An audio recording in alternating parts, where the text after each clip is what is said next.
Hello viewers, it's good to have you today. Come with me as we look at some likely GCE government questions. I start with this one you are seeing on your screen. A major feature that distinguishes a state from a nation is, first we need to understand what is a state and of course what is a nation. A state is a geographical entity with human beings, people, and with governments that control its affairs.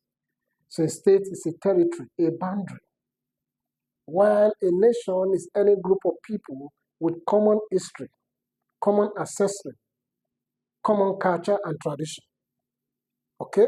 So by so doing, a major feature that is going a state from a nation. The emphasis is on the states, not on the nation. What distinguishes state from a nation? Common culture, sovereignty, shared ancestry, religion. From what I just explained to you, the answer here is sovereignty. The state has an instrument known as what? Sovereignty. Okay? The sovereignty is the absolute power of a state to govern itself without fear of external interference. All right? Of course, common culture, shared ancestry, or possible religion, they are all features of a nation. But since our emphasis on the state, the answer is what? Sovereignty. Option B is the correct answer. Let's see the next question. The principle of separation of power was first clearly stated by John Bowden, Baron de Montesquieu, Thomas Hobbes, John Locke. The answer here is Charles Baron de Montesquieu, the French philosopher in 1748 that expatiate and explain on this separation of power. Though other guys here, like John Locke, also spoke about it. In fact, they spoke first before Baron de Montesquieu. But the person that makes us to get to know about this separation of power is Baron de Montesquieu. The term rule of law implies, if you remember, it was Albert Van Dyce in 1885 that discussed the concept rule of law. Okay? Now, so what is the meaning of rule of law? Government by rich elites, supremacy of the judiciary, equality before the law, separation of powers. A.V. Dicey gave three interpretations to rule of law. It says that the law of the state is supreme over and above all, that everybody is under the law. 2, it says rule of law obeys the law of egalitarianism, which is equality before the law. And 3, it states that the fundamental human right enshrined in the Constitution should be allowed to take effect. So the correct answer here is option C, equality before the law. Delegated legislation is subject to control mainly by the police, the judiciary, the civil servant, the media. We need to look at it from here. What is delegation legislation itself? Delegated legislation is a principle that states that any other agency or organ of government could make law on behalf of the legislature. Remember, it is the primary responsibility of the legislature to make law through what they call Act of Parliament. So when such responsibility is not delegated to legislature, executive, or to judiciary, or to any other agencies of government like public corporation or like local governments, they will call it delegated legislation. So who controls such delegated legislation? Because such law made on behalf of legislature are expected to be submitted to legislature for what? For ratification and for confirmation. Are you with me? So in that case, the correct answer to this question should be the legislature. And I can't find legislature here. So I cannot pick any answer for what they have given. Because the real answer, the control of delegated legislation is by the legislature, who actually owns the Act of Parliament, the power to make law. So as far as I'm concerned, I cannot find an answer in this question. From the next question, The right to vote and be voted for is known as, remember we have a concept called franchise, which is also known as suffrage. Franchise or suffrage means the right of a citizen to vote and be voted for. Okay? Is it a political right, a legal right, economic right, or social right? The answer is what? It's a political right. Because voting is all about politics. So option A is the correct answer for this question. Which of the following was the first political party in Nigeria? The first political party in Nigeria was formed in 1923 after the Littleton Constitution was promulgated in 1922. Clifford Constitution was promulgated in 1922, where elective principle was introduced, whereby 3 people are to be elected in Lagos and 1 from Calabar, ratio 3:1, 4 people to make up the membership of the Legislative Council, just introduced in 1922. So that constitution or that move gingered a person like Abat Macaulay, together with Nnamdi Azikiwe, to come together to form what they call Nigerian National Democratic Party in 1923 that contested for the election in Lagos and won the 3 seats allocated to Lagos. So NNDP is the correct answer. Option B. The next question. The main objective of the Richards Constitution of 1946 was to promote federalism, introduce ministerial government, promote unity and diversity, establish regional autonomy. If you know the title given to Richards Constitution of 1946, it was titled Regionalism Constitution. It was rich because before Richards Constitution, we had the Southern Protectorate and the Northern Protectorate that were merged together to become Nigeria. It was Richard towards the step towards building a nation. Richard introduced regions, the North, the West, and of course the East, 3 regions. Okay, and these 3 regions existed and were given what? House of Assemblies each. Okay, while the northern area was given House of Chiefs. That may have ratio 2:1 as regard Northwest and East. So that is a kind of autonomy or liberty given to the 3 regions. All right, so that is what they call regional autonomy. Option D is the correct answer. The next question. The term federal character in Nigerian politics seeks to what? Federal character was introduced into Nigerian politics as a means of developing and making the running of our federal system to be effective. So what is federal character all about? Ensure equal representation of women, promote sectional dominance, reduce ethnic imbalance in appointment, encourage one party to rule. Federal character states that when appointment is to be made, this appointment should recognize the diversities in Nigeria. Nigeria is an heterogeneous society. In fact, when a president to appoint ministers now, is expected to appoint ministers from each of the 36 states. Are you with me? Very well. Likewise, if he's appointing chairman of parastatals or public corporations, it's expected to spread its tentacle to make sure that it is not lopsided, it's not only one side. Even appointment of the armed chiefs, the armed forces chiefs, it should also be spread across the geopolitical zones and, of course, the major ethnic groups that represent the diversity of Nigeria. But what they are doing to the core is left for them, for you and I to see. But the answer here is to reduce ethnic imbalance in appointment, to make sure the appointments in government are well balanced, are well spread, representing the diversity in Nigeria. So the correct answer here is option C. The next question. A vote of no confidence in a parliamentary system leads to dissolution of parliament, restriction of head of state, election of prime minister and cabinet, impeachment of the chief justice. Now, when we say vote of no confidence, it is practiced in a parliamentary or cabinet system of government. Remember that in this system, there's what we call collective responsibility of the ministers. Remember, even the prime minister is a minister. It's just a chief of the minister, the head among the minister, okay? So in this case, under collective responsibility, it means that if a minister fails, the Home Minister has failed. Okay? In that case, a vote of no confidence on the Prime Minister means he's going with all his ministers. And that is why we have what they call shadow government. Opposition party form shadow government waiting for the failure or success of the ruling government for them to come to power. So vote of no confidence, just as you have impeachment for president and presidential system of government. But in that case, only the president is removed. Other appointments remain, and the new president may decide to sustain them or remove them. But in this case, a vote of no confidence means that the prime minister and his cabinet are expected to resign. They are no longer in government, and a new government is to be set up. Option C is the correct answer.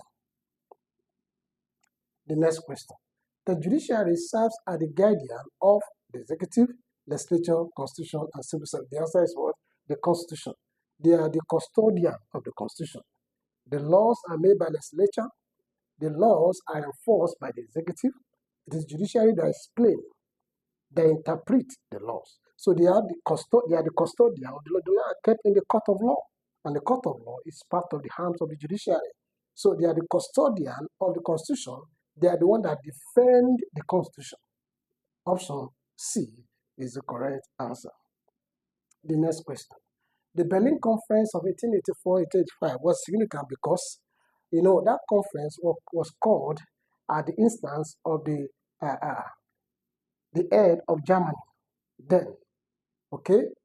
And then it was at that conference, the map of Africa you are seeing today was balkanized, was drew, because the colonial masters, the metropoles, they drag, for all these, their stakes within the African continent.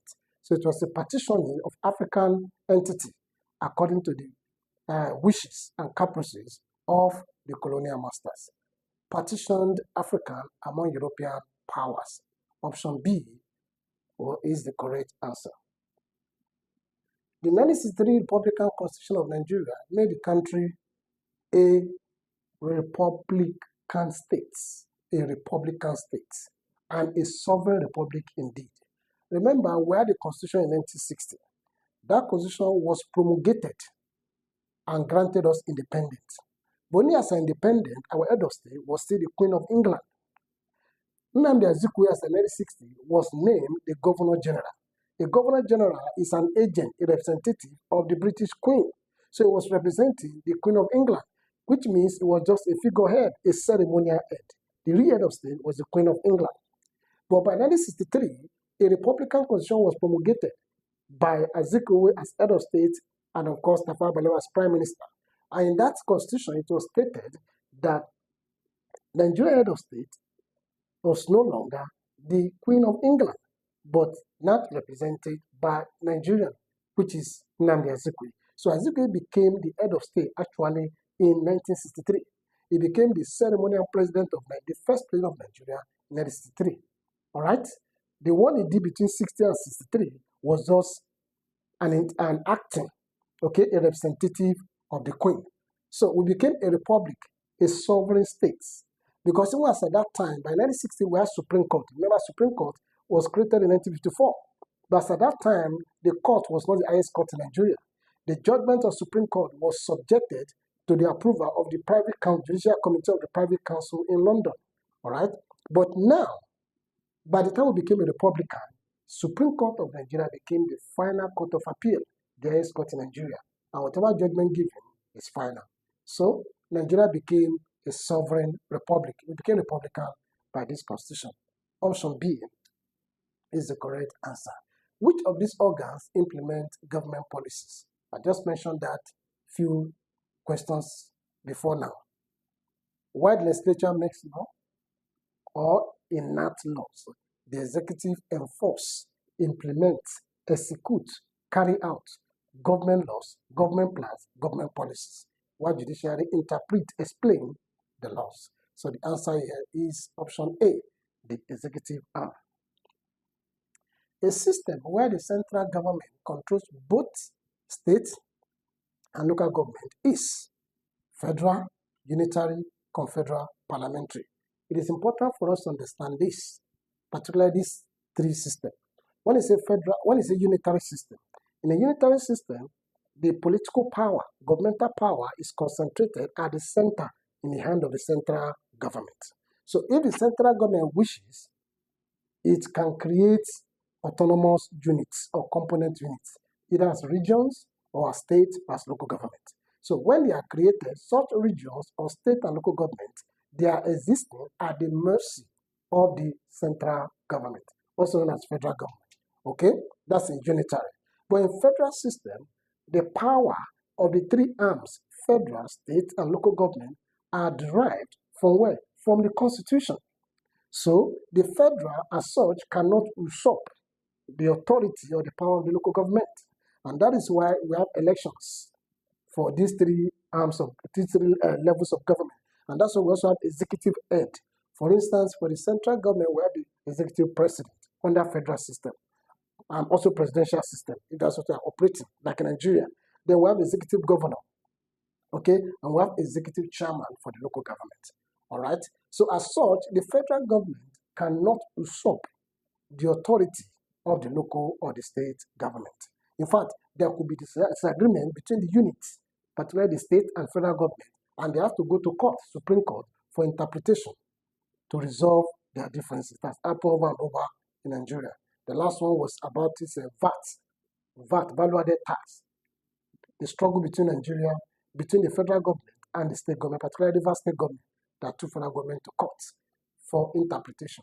So, in this case, but in confederal, in the confederal, we had the opposite of unitary, where the sovereignty, the power to exist, lies with the component units. And at any point in time, the units can secede, can break away from the existing geographical entity. So the answer here, where central government controls both state and local government, is a unitary. Because the unitary system, the central government created state and local government, and they are the mercy of the central government. The next question. The pressure groups differ from political parties because you understand that pressure groups are interest groups. They are not particularly interested in contesting for election and controlling government. No. What pressure groups are interested in is to influence government policies as it affects the interests of their members. Quote and unquote, in a sense, some call them selfish group because they're only interested in what affects their members. But for political parties, they seek to contest for election, thereby controlling government apparatus and carrying out their manifestos, which are their programs, their agenda. So let's see now. Pressure group differ from political parties because the emphasis now is on pressure group, not on political party. Pressure group, sponsor candidates in election, no, that's political party that does that. Seek to form government, no, political party does that. Aim to influence policies of the government, yes. Rely on mass mobilization, they can also do that, all right? But also for the interest of their members, and there's a limit to how far they can do that. It's political party that does this. So the correct answer to this question is option C, aim to influence policies of government, particularly, as I said earlier, as it affects their members of their pressure groups. Okay, let's see the next one. One major weakness of 1979 Nigerian Constitution was parliamentary supremacy, concentration of power in the presidency, weak judiciary, lack of fundamental rights. In 1979 Constitution, that was given to us by Murtala Obasanjo regime, and this gave back to the Second Republic of Alhaji Shehu Shagari. Okay, we have fundamental rights as coded in that Constitution right from 1983, also repeated in 1979. So D could not be the answer. Of course, it is not parliamentary supremacy because that's what we have for the First Republic in 1960.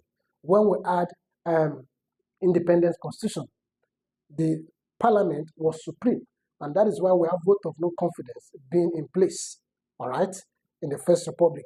But what we had in that 1979 was that the power given to the Nigerian president was too much. And remember, it was this 1979 constitution that was reviewed in 1989 by Babangida, and this same constitution was synonymous to what we are using right now, 1999 constitution, which was given to us by Abacha Abu Salam regime.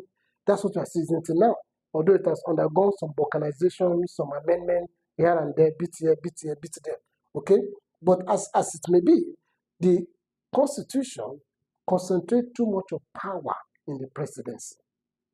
Now, let me give you a practical instance. Yesterday, Thursday, the chairman of INEC was sworn in by the president, who appointed him, submitted the name for Senate for approval. And remember, when you have a Senate, there's a rubber stamp of the president, then the president could have his way in anything he wants, as we have today.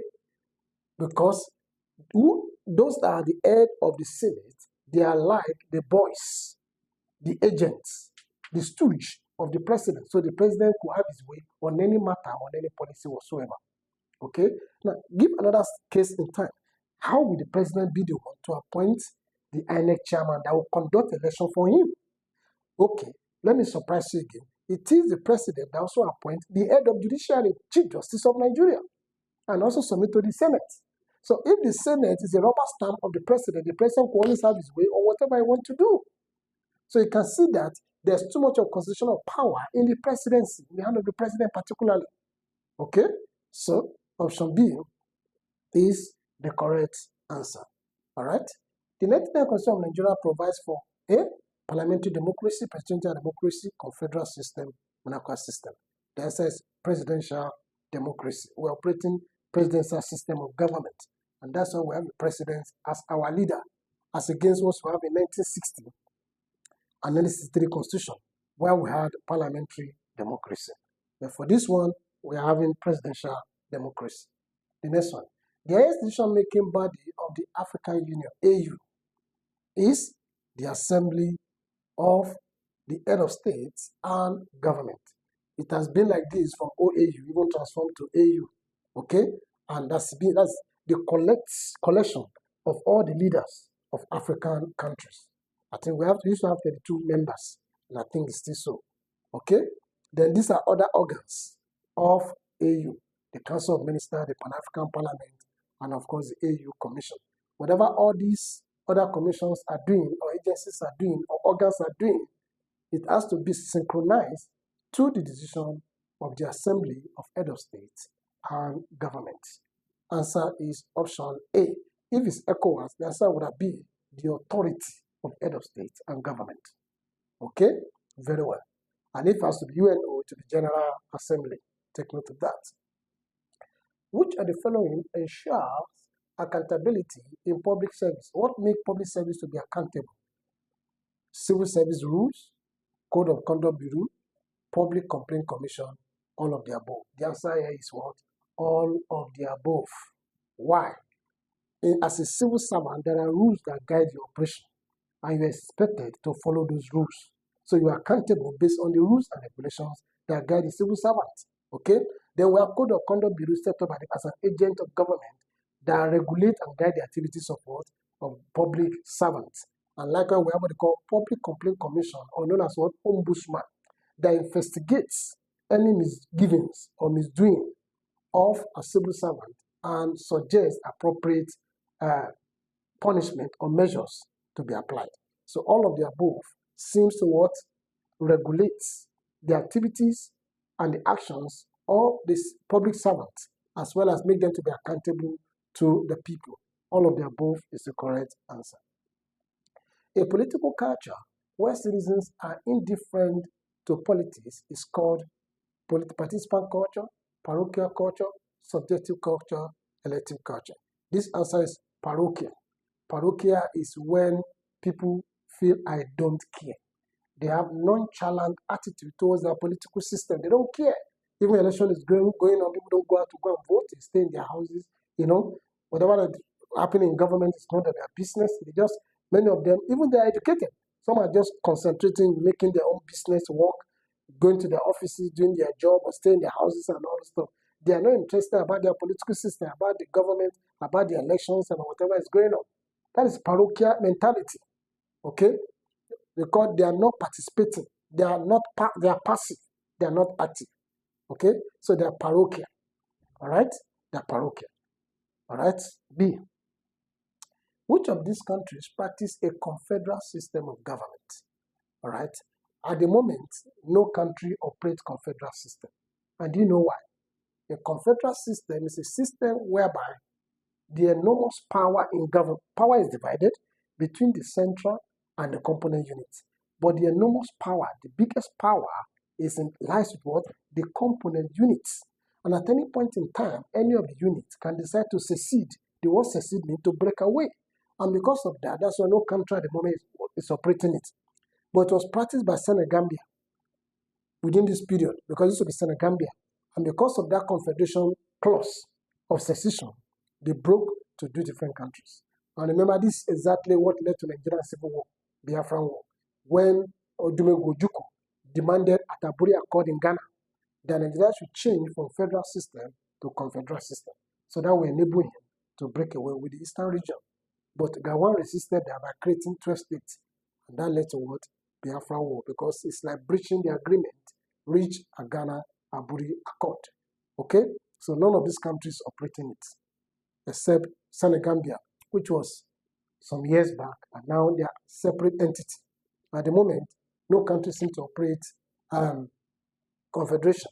Confederation is common to international organization like United Nations. Okay? Very well. The next one. The civil service in Nigeria is described as anonymous because officers are not known publicly, they have immunity, they are highly paid, they belong to trade union. Now, when you say anonymous, anonymous or anonymity in public service means you can see a public service, but you cannot hear them. What does that mean? It means that they are not authorized to make a public statement unless they cannot make a public statement unless they are authorized to do so. What do I mean? They cannot categorically make statements about government decisions or policy unless there's a directive order from above that instructed them to do that. Okay? Very well. In other words, it can also mean that as a public servant, right, you are not expected to do what you are not instructed to do. You can only be seen and not heard. That is the word they use. So the officers are not known publicly most of the time. They have immunity. Immunity means whatever they do when they're in office, they are doing it based on the instruction and the guidelines given to them. So they are a bit immune from attack.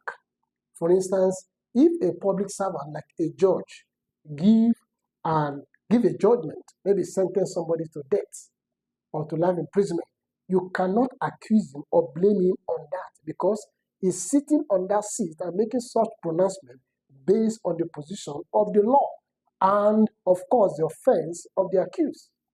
So you cannot be immune, it's enjoy immunity in that case, for that matter. You understand what I'm saying now? So they enjoy immunity. Okay? I think the answer here should be B. You may know them in the public, but that does not mean that they can just continue to talk about government the way ordinary people like us will talk about government. They have immunity. Option B. The next question. The independence constitution of 1960 provided for, I've mentioned that earlier, the republican system, the regional autonomy, ceremonial head of state, presidential rule. The answer is what? Ceremonial head of state. It was 1963 that provided for what? Republican system. It was 1946 that provided for what? Regional autonomy, richer constitution. Okay? And it was 1979 that provided presidential system of government. So 60 is talking about ceremonial head of state, which I explained too well when we started this class, when I made reference to the Queen of England and what happened in 1960, and also Nnamdi Azikiwe as ceremonial head or as a governor. Okay? The next question. The United Nations was founded to promote world peace and security, defend European interests, expand colonialism, regulate world trade. If you agree with me, the United Nations was not interested in colonialism. Basically, that was led by US in 1945 when it was founded. Okay? United Nations is much more than Europe. Europe is all about Asia, it's all about Africa, it's all about other parts of the world. Are you there? All right? And within United Nations, we have an organization, World Trade Center, World Trade Organization, WTO, that manage issue of trade as an agency of the United Nations. But the basic reason and essence and focus and objective and aim of United Nations is to promote world peace and security. Option A is the correct answer.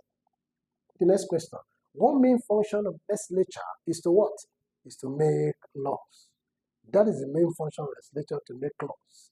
The second function you can also make reference to that they oversee or monitor the activities of other organs of government, particularly the executive. They oversee. You understand? They put searchlight. They are like watchdog on them. Okay? But their main function is lawmaking. Option C is the correct answer. The quorum in parliamentary proceeding refers to quorum is a general word they use. Okay? The total number of members in the House, minimum number of members required to conduct business, number of votes needed to pass a bill, total vote cast in an election. The answer is option B. The minimum number that is required for a business to be conducted, for meeting to take place. We call it quorum. And we use this even in our society, in our cooperative society, in our village meetings. We say, have you formed a quorum? Now have you gotten a reasonable number of members that will guarantee us to start our meetings? Option B is the correct answer. One challenge of democracy in Nigeria is one-party dominance, lack of election, military professionalism, strong legislature. The answer here is what? One-party dominance. If you remember, for many years, PDP dominated the scene of Nigerian government for between 16 and 20 years, and became the largest and the biggest political party in Africa. You understand? The same path PDP followed is what APC is doing now. If you are following Nigerian politics, you can see governors of other opposition parties like PDP, like Labour, they are decamping into what? Into APC. So I want to turn Nigeria to a one-party state, which is not good for our politics. That is not good for democracy. Democracy promotes multi-party, multi-political parties, so as to represent diverse interests of the people, so as to give room for what? Healthy competition. Then when you have a one-party state, eventually we're going to have a dictator. And that is what is happening in Nigeria today. So Nigeria is following a dangerous path, particularly what the government is doing now, where the APC is forcing. In fact, I just got a flash news yesterday. Governor Oti of Abia State was making a public declaration. He made a public declaration yesterday that the APC-led federal government is cajoling and forcing him to change and join them in APC. And he is threatening them that whatever happens in that place, in Abia State, in the course of the election, if they dare to manipulate the election result, that there will be another civil war. The civil war will start from Abia State. That's the implication of turning a society, an heterogeneous society like Nigeria, to a one-party state. It is not good for democracy. So one-party dominance, that's a challenge of democracy. Option A is the correct answer. The colonial system of indirect rule failed in Eastern region mainly because if you have an experience or a knowledge of pre-colonial administration, the North, the Hausa Fulani people, the Yoruba people, and of course the Igbo people, the three major ethnic groups. The Hausa people had an emirate system where the emir was the head, and until now is still operating. And being the head, they have what they call strong centralized system. The emir controls everything. It was easier for the colonial master to give instruction like exclusive proclamation to the emir to control the people. Likewise in Yoruba State was not as strongly centralized like the Hausa. Why? Because there are checks and balances in Yoruba State, because of the presence of the likes of Alaafin, the Oreolo Kakanfo, the Oyomesi, the Ogbonis. All right, checkmating the SSCs of the Oba, the king. So they also have centralized system, and they're also easily controlled by the colonial masters. All right, but in the Eastern region where there's no particular head, Igbo had no king. Even when they introduced warrant officers or warrant chiefs, these warrant chiefs were not finding it funny with Igbo people. You understand? So the indirect rule was total failure in the Eastern region. Total failure. All right? So mainly because the people resisted taxation, there were no centralized authority, the people were warrant chiefs of economic and development. The answer was what? There were no centralized authorities. If an Igbo society, we have what they call decentralized system, where there are different institutions performing different functions. Okay? So the option to the question is option B. There were no centralized authorities. The next question. The structure of the public service is guided by legislative decrees, administrative procedure, civil service rules and regulation, ministerial discretion. In public service, there's what they call civil service commission or public service commission, and they set rules and regulations on the operations, the activity, the promotion, and disciplines of the civil or public servant. All right? Civil servant, I hope you know the difference. All civil servants are public servants, but not all public servants are not civil servants. Okay?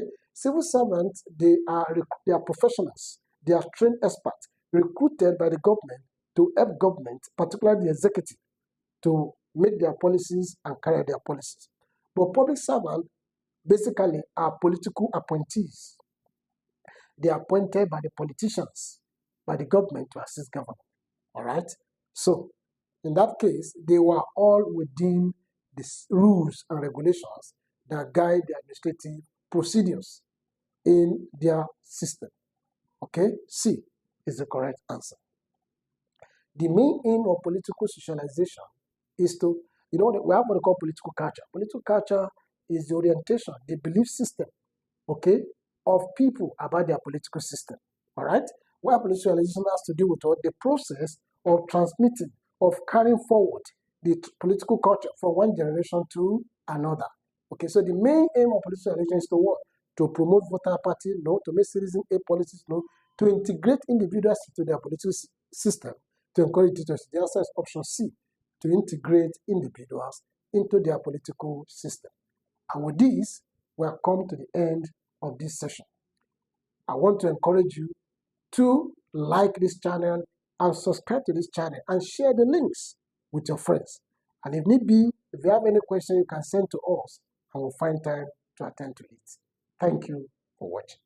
Hi, I'm sure you enjoyed the content you just watched. To see more episodes as that, preparing you for your oncoming exams, smash the subscribe button on this channel right now and visit the playlist that we've made for you, covering over 50 types of different exams, including JAMB, WAEC, Cacao,